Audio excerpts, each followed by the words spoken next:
Hi hello viewers అందరికి welcome friends, మన ఛానల్కి స్వాగతం ఫ్రెండ్స్. నిన్న Delhi capitals versus Mumbai Indians match number 13. So match అయితే ఢిల్లీ క్యాపిటల్స్ సునాయాసమైన విజయాన్ని సాధించింది 9 వికెట్స్ తేడాతో. మెగ్లానింగ్, షఫాలి వర్మ విజృంభణ తోడవడం. సో ఢిల్లీ క్యాపిటల్స్కి మంచి మొమెంటం అయితే రావడం జరిగింది. 4 మ్యాచెస్ గెలిచి 8 పాయింట్స్ అయితే సంపాదించి సో మొత్తానికి ఫస్ట్ ప్లేస్కి అయితే చేరుకోవడం జరిగింది. సో ఈరోజు match number 14 Delhi capitals versus royal Challengers Bengaluru మధ్య మ్యాచ్ అయితే ఉండబోతుంది. సో మరి బెంగళూరుకి చాలా మస్ట్ విన్ గేమ్ అవసరం ఇప్పుడు. ఎందుకంటే లేకపోతే రాను వాళ్ళకి ఛాన్సెస్ అనేవి తగ్గిపోయే క్రమం పెరుగుతుంది. కాబట్టి మరి అలాంటి తగ్గుదల కనిపించకూడదు. టాప్ 3లో ఉండాలి అంటే కంపల్సరీ ఈ మ్యాచ్ విన్ అవ్వాలి అని అయితే కోరుకుందాం. ఓకే ఫ్రెండ్స్, ఇక ఏమాత్రం లేట్ చేయకుండా WPL season 3 match number 13 Delhi capitals versus Mumbai Indians ఎలా సాగింది ఏంటి అనేది మనం డిస్కస్ చేద్దాం. So let's move into the topic. Hi hello నమస్తే my dear HYT creators YouTube channel.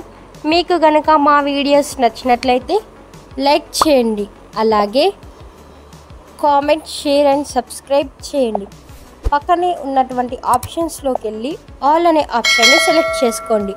ఇలా సెలెక్ట్ చేసుకోవడం ద్వారా మా వీడియోస్ ఎప్పటికప్పుడు అందరికంటే ముందుగా మీకు నోటిఫికేషన్లో వస్తుంది.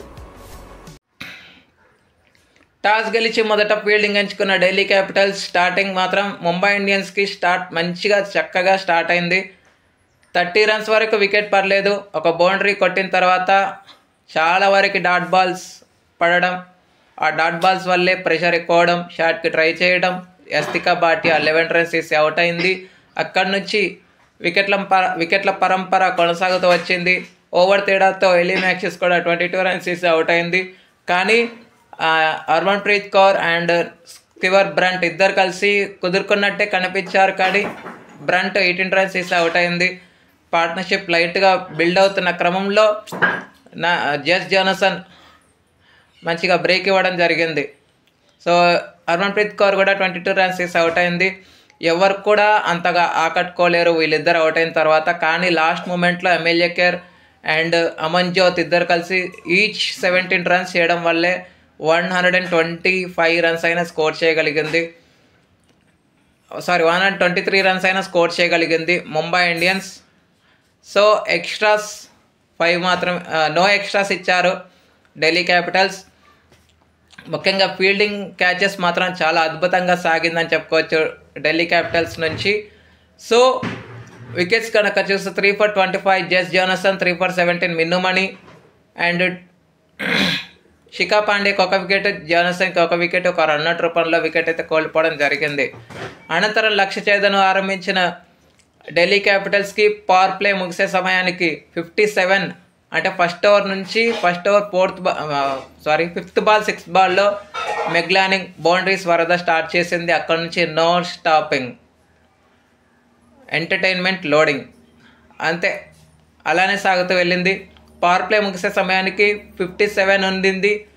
సో టైమ్అవుట్ తీసుకున్నారు, స్ట్రాటజీస్ మాట్లాడుకున్నారు, ఏం వర్క్ అవ్వలేదు. ఎటు చూసిన ఢిల్లీ క్యాపిటల్స్దే పైచే అయిపోయింది.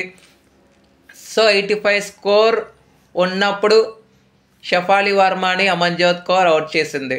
జరగాల్సిన డ్యామేజ్ అంతా జరిగిపోయింది. కొట్టాల్సిందే జస్ట్ 39 రన్స్ మాత్రమే. మరో వికెట్ పడకుండా జాగ్రత్త పడి జమైమా అండ్ మెగ్లానింగ్ పూర్తి చేశారు పనిని. సో 14.3 ఓవర్స్లోనే విజయాన్ని అయితే కంప్లీట్ చేశారు. 33 బాల్స్ మిగిలి ఉండగానే కంప్లీట్ చేశారు. సో అమన్జోత్ కౌర్కి మాత్రమే వికెట్ వచ్చింది. 6 ఎక్స్ట్రాస్ మాత్రం ఇచ్చారు ఎంఐ. సో ఇప్పటికీ మ్యాచ్ ఓడిపోయినప్పటికీ సెకండ్ ప్లేస్లోనే నిలవాల్సి వచ్చింది ముంబై ఇండియన్స్. నెక్స్ట్ గేమ్ వచ్చేసి ముంబై ఇండియన్స్కి యూపీ వారియర్స్తోనే ఉంది. మరి యూపీ వారియర్స్తో కంబ్యాక్ ఇవ్వాలని అయితే కోరుకుందాం. ఓకే ఫ్రెండ్స్, ఇక player of the match award అయితే 3 for 25 స్పెల్ వేసినటువంటి జస్ జానసన్కి player of the match award అయితే వరించడం జరిగింది. Thank you friends. ఇలాంటి అప్డేట్స్ కోసం ఛానల్ని సబ్స్క్రైబ్, షేర్, లైక్, కమెంట్ చేయండి. మెగ్లానికి మాత్రం 60 రన్స్ తీసి నాట్అవుట్గా ఉండడం వల్ల ఈ విజయం అయితే సాధ్యపడింది. ఓకే ఫ్రెండ్స్, అంతవరకు సెలవు, నమస్కారం.